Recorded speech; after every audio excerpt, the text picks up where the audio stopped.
నిన్న లిక్కర్ స్కామ్కు సంబంధించి beverages corporation MD Vasudeva Reddy arrest అయ్యాడు, మనందరికీ తెలుసు.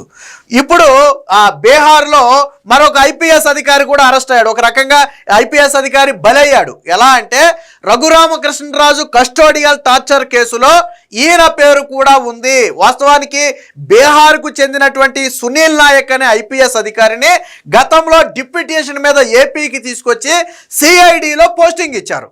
సో అప్పట్లో సిఐడి చీఫ్గా ఉన్నటువంటి సునీల్ ఆధ్వర్యంలోనే సునీల్ నాయక్ కూడా ఆ రఘురామకృష్ణరాజు కస్టోడియల్ టార్చర్లో కీలకంగా వ్యవహరించడంతో పాటు సిఐడిని అడ్డం పెట్టుకుని ఆ రోజుల్లో అక్రమంగా అనేక మందిని అరెస్టు చేయటంలో కూడా ఈయన పాత్ర ఉంది అనేది ప్రధాన ఆరోపణ. అయితే ఎప్పుడైతే కూటమి ప్రభుత్వం వచ్చిందో వెంటనే సస్పెన్షన్ కూడా చేయడం జరిగింది. బట్ ఆయన ఆ బీహార్ రాష్ట్రానికి వెళ్ళిపోయాడు. అంటే కూటమి ప్రభుత్వం రాగానే ఆయన సొంత రాష్ట్రమైనటువంటి బీహార్ రాష్ట్రానికి వెళ్ళిపోయాడు. పక్క రాష్ట్రం వెళ్ళిపోయినంత మాత్రాన కేసు మాఫీ అయిపోద్దా? సో మాఫీ అవ్వదు. ఇప్పుడు రఘురామకృష్ణరాజు కేసును విచారిస్తున్నటువంటి పోలీసులు ఏం చేశారంటే ఈయన పాత్ర ఉంది అని గుర్తించి బీహార్ వెళ్ళి అక్కడే ఈయన్ని అరెస్టు చేసి ఇప్పుడు ఏపీకి అయితే తీసుకువస్తున్నారు, లేదా ఆల్రెడీ తీసుకొచ్చేసి ఉంటారు. అంటే జగన్మోహన్ రెడ్డిని నమ్మిన మరొక ఐపీఎస్ అధికారి బలి. ఇప్పటికే సునీల్ కుమార్ బలి, ఇప్పుడు సునీల్ నాయక్ బలి, వాసుదేవరెడ్డి బలి, ఆల్రెడీ ఇప్పటికే జత్వానీ కేసులో విశాల్ గన్ని బలి, అలాగే సీతారామాంజనేయులు మాజీ ఇంటెలిజెన్స్ చీఫ్గా ఉన్నటువంటి సీతారామాంజనేయులు బలి. సో వీళ్ళంతా ఎవరిళ్ళు బలి పశువులుగా మారారు. ఇంకో ట్విస్ట్ ఏంటో తెలుసా? గతంలో అనంతబాబు ఎవరైతే సుబ్రహ్మణ్యం డ్రైవర్ హత్య కేసులో కీలక నిందితుడిగా ఉన్నటువంటి వైసీపీ ఎమ్మెల్సీ అనంతబాబు కేసులో నిర్లక్ష్యంగా వ్యవహరించి ఆ రోజు అనంతబాబుని కాపాడటం కోసం ప్రయత్నం చేసిన 4 పోలీస్ అధికారుల మీద కూడా కూటమి ప్రభుత్వం వేటు వేయటమే కాకుండా విచారణకు కూడా ఆదేశించింది. అందులో ఒక అడిషనల్ ఎస్పీ ఉన్నాడు, అలాగే ఒక సిఐ ఉన్నాడు, ఒక ఎస్ఐ ఉన్నాడు, ఒక డిపిఓనో ఎవరో ఇంకొక వ్యక్తి కూడా ఉన్నాడు. అంటే జగన్మోహన్ రెడ్డిని నమ్మిన ప్రతి వ్యక్తి కూడా చివరికి జైలు పాలు అవ్వాల్సిందే, కటకటాలలోకి వెళ్ళవలసిందే. ఈరోజు చెబుతున్నారు అదే, ఏదో ఒక అధికారో 2 అధికారులు కాదు. నేను ఇప్పుడు ఎంతమంది పేర్లు చెప్పాను. వీళ్ళందరూ కూడా ఈవెన్ టీటీడీ లడ్డూ విషయానికి వచ్చేటప్పుడు కూడా ఆ ప్రొక్యూర్మెంట్ జనరల్ మేనేజర్గా ఉన్నటువంటి సుబ్రహ్మణ్యం కూడా అరెస్ట్ అయ్యాడు కదా. ఆల్రెడీ దాని గురించి కూడా మనం మాట్లాడాం కదా.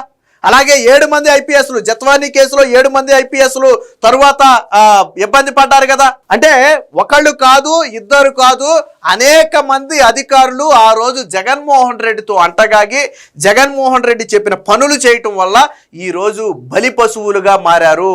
సో ఇదంతా ఒక రకంగా పోలీస్ శాఖలో వణుకులాగా ఉంది. జగన్మోహన్ రెడ్డి, మీకు శ్రీలక్ష్మి తెలుసు కదా కథ. జగన్మోహన్ రెడ్డి సీఎం అయ్యాక అన్నాం. అసలు సీఎం కాకముందే రాజశేఖర్ రెడ్డి సీఎంగా ఉన్నప్పుడే శ్రీలక్ష్మి లాంటి అధికారుల్ని బలి చేశాడు. తర్వాత ఇంకా 2-3 అధికారులు ఉన్న దీర్ఘకాల కేసు విచారణ తర్వాత వాళ్ళని కొద్దిగా వదిలేశారులేండి. ఆచారి ఇంకా ఎవరో 3-4 ఉన్నారు. సో వాళ్ళ కోర్టు వదిలేసింది, అది పక్కన పెడదాం. Srilakshmi, even Srilakshmi case still ఈ రోజుకి నడుస్తుంది. ఏ కేసును కొట్టేలా.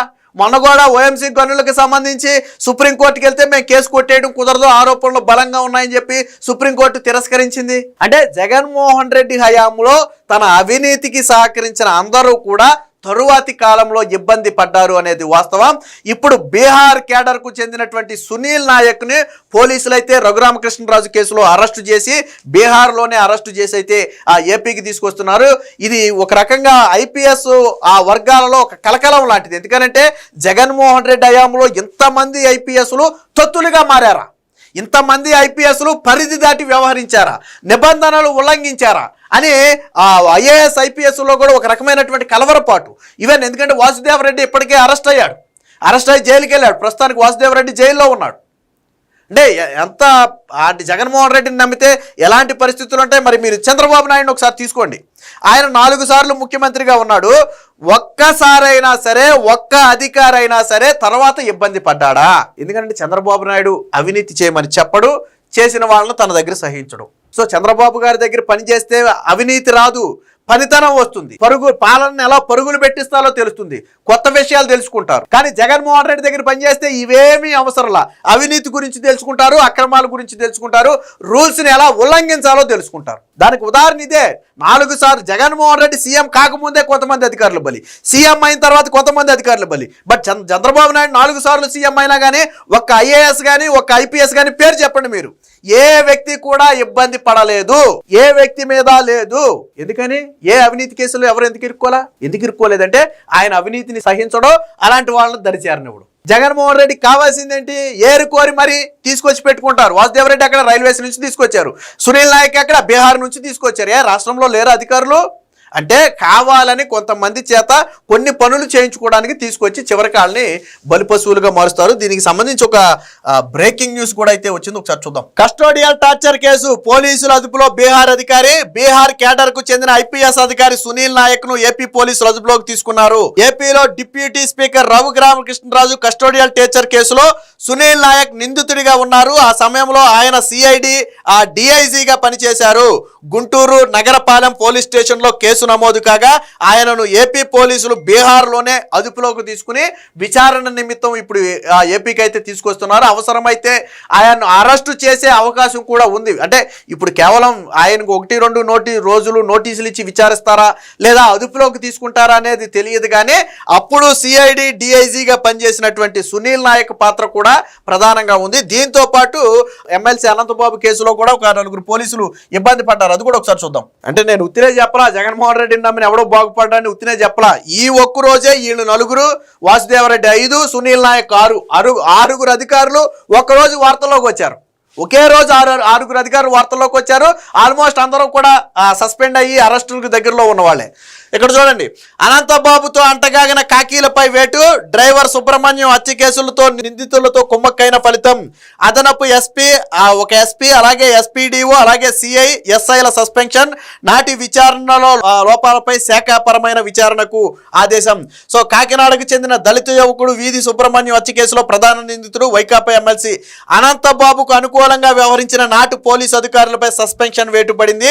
నాడు నిందితులతో పోలీసులు కుమ్మక్కైనట్లుగా కనిపిస్తుందని, వారిపై ఇప్పటి ప్రభుత్వమైన చర్యలు ఎందుకు తీసుకోలేదోనని సుప్రీంకోర్టు ఘాటైన వ్యాఖ్యలు చేయడంతో ఉన్నతాధికారులు వెంటనే స్పందించారు. వాస్తవానికి ఈ కేసుకు సంబంధించి ఈ వ్యాఖ్యలు చేసింది ఎవరంటే సుప్రీంకోర్టు. వాస్తవానికి ఆ రోజు డ్రైవర్ హత్య కేసులో పోలీసుల నిర్లక్ష్యం, అంటే ఛేదించడంలో పోలీసుల నిర్లక్ష్యం చాలా స్పష్టంగా కనపడుతుంది.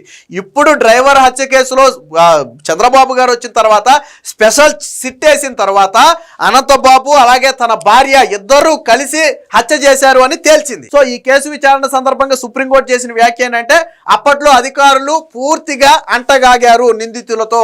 ఆ విషయం స్పష్టంగా అర్థమవుతుంది. బట్ అలాంటి అధికారుల మీద ఇంకా చర్యలు ఎందుకు తీసుకోలేదని చెప్పి సుప్రీంకోర్టు కూడా అసహనం వ్యక్తం చేస్తే వెంటనే రాష్ట్ర ప్రభుత్వం దానికి గాను చర్యలు తీసుకుంది. సో అందులో వి భీమారావు, ఆకుల మురళీకృష్ణ, అలాగే మురళీకృష్ణారెడ్డి, అలాగే ఎన్ సతీష్. సో ఈ 4 అధికారుల మీద కూడా వేటు వేస్తూ పోలీస్ శాఖ అయితే చర్యలు తీసుకుంది. అంటే మొత్తంగా జగన్మోహన్ రెడ్డి హయాంలో జరిగినటువంటి ప్రతి ఘటన వెనక కూడా అయితే ఐఏఎస్ అధికారి లేదా ఐపీఎస్ అధికారి లేదా కింది స్థాయి అధికారులు మొత్తానికి బలి పశువులుగా మారటం అనేది మాత్రం కామన్. జగన్మోహన్ రెడ్డి అంటే అందరూ అంటారు కదా, జగన్మోహన్ రెడ్డి మీకు బెస్ట్ ఎగ్జాంపుల్ ఒకటే. జగన్మోహన్ రెడ్డి హయాంలో తప్పులు జరిగాయా లేదనేది ఈ అధికారులను చూస్తే మీకు అర్థమవుద్ది. ఈ అధికారులు తప్పుడు మార్గంలో నడిచారు అంటే ఆ రోజు జగన్మోహన్ రెడ్డి నడిపించాడు కాబట్టి వీళ్ళు నడిచారు, ఫలితమే ఈ రోజు అనుభవిస్తున్నారు. అంటే జగన్మోహన్ రెడ్డి హయాంలో పారదర్శక పాలన జరిగిందని చెప్పే అర్హత కూడా వాళ్ళకి లేదు. ఎందుకంటే జరుగుతున్నటువంటి ఘటనల బట్టి చాలా స్పష్టంగా అర్థమవుతుంది. సో మొత్తంగా మరొకసారి ఆ రోజు ఐఏఎస్ శ్రీలక్ష్మి ఎలాగో ఈ రోజు అలాగే వాసుదేవరెడ్డి కావచ్చు, సునీల్ నాయక్ కావచ్చు, లేదా ఇప్పుడు ఈ 4 పోలీసు అధికారులు కావచ్చు. సో వీళ్ళందరూ కూడా ఆ రోజు జగన్మోహన్ రెడ్డిని నమ్మినందుకు ఈ రోజు బలి పశువులుగా మారారు. ఏది ఏమైనా మొత్తంగా బీహార్కు చెందినటువంటి ఐపీఎస్ అధికారిని అక్కడే అరెస్టు చేసి రాష్ట్రానికి తీసుకురావడంతో ఇది పోలీసు వర్గాల్లో కూడా ఒక చర్చగా మారింది.